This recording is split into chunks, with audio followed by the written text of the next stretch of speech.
In May of 2007, we rescued 4 tigers from a breeding facility in Florida called Savage Kingdom. Savage Kingdom had a long history of big cat escapes and attacks that resulted in injuries and deaths for both humans and cats. These were documented in an episode of Animal Planet's Fatal Attractions featuring Big Cat Rescue. The facility was finally closed by the USDA in 2006, ending the breeding and abuse. Manik, a female tiger who was 14 years old at the time, was one of the cats we rescued that day. Facilities like Savage Kingdom breed their tigers continuously, so they can sell the cubs to be used for petting sessions and as photo props. In the wild, tigers give birth to cubs every 2 to 3 years, but in backyard breeding facilities like Savage Kingdom, the tigers are bred 2 to 3 times per year, so they have a constant supply of new cubs to sell and exploit. This, of course, takes a physical and emotional toll on the mother tigers like Modnic. Manik settled in well to life at the sanctuary. The other tigers we rescued from Savage Kingdom were TJ, Bella, and Modnic's sister Trucha, who we unfortunately lost to cancer in 2009. Modnic often greets her keepers with a chuff, and she lives in the outback section of the Big Cat Rescue next to Flavio and the 3 tigers we rescued from Texas, Andre, Arthur, and Amanda. In 2011, keepers noticed that Modnic had an ingrown claw. We managed to verify this using operant conditioning. This allows us to observe our cats up close from different angles on a daily basis.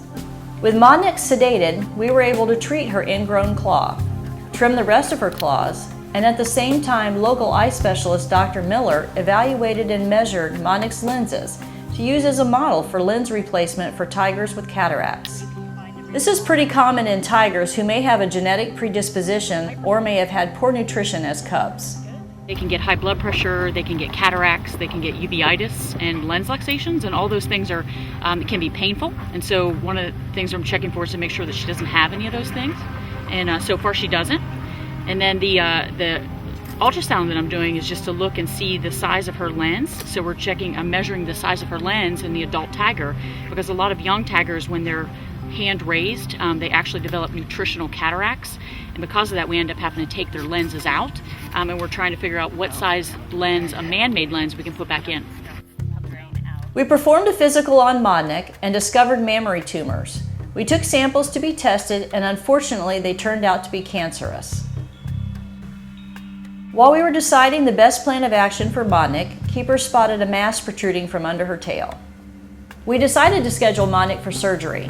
Unlike the relatively simple procedure that we had performed in her enclosure, this major surgery required a powerful X-ray machine to see exactly how far her tumors had spread, and obviously a sterile environment if we were to proceed with the removal of the tumors. So for the first time, we transported a tiger from the sanctuary to a veterinary clinic for a surgical procedure. Once we arrived, we had to sedate Modnic. I distracted her at the front of the transport cage while Jamie injected her with the drugs. You may not have noticed then, but if we rewind the clip and play it again, you see that Manik's reaction to being injected forced the pole syringe handle into Jamie's neck, leaving her with a memento of the day. We waited for the drugs to take effect and then transported her inside. X-rays were first on the list. Thankfully, they showed that the cancer hadn't spread, so removing the tumors would lessen the chance of it spreading in the future.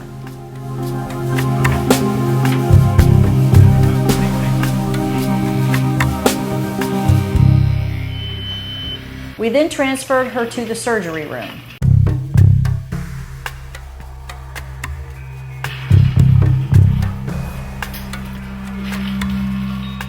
The mass protruding from her vaginal area was removed.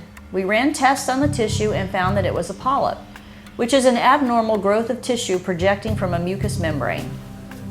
For this video, we spoke to a reproduction specialist and found that polyps are more common in dogs than cats, and no one really knows why this happens. It may be due to the constant breeding that Manik had to endure, but old age seems to be the most common factor, and surgical removal is curative.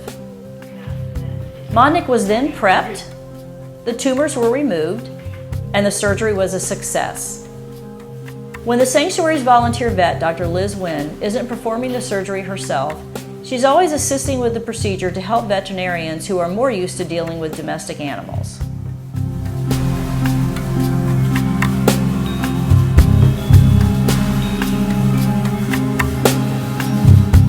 The area was thoroughly cleaned, and we then loaded Manik back into the transport cage, the trailer, and then returned to the sanctuary.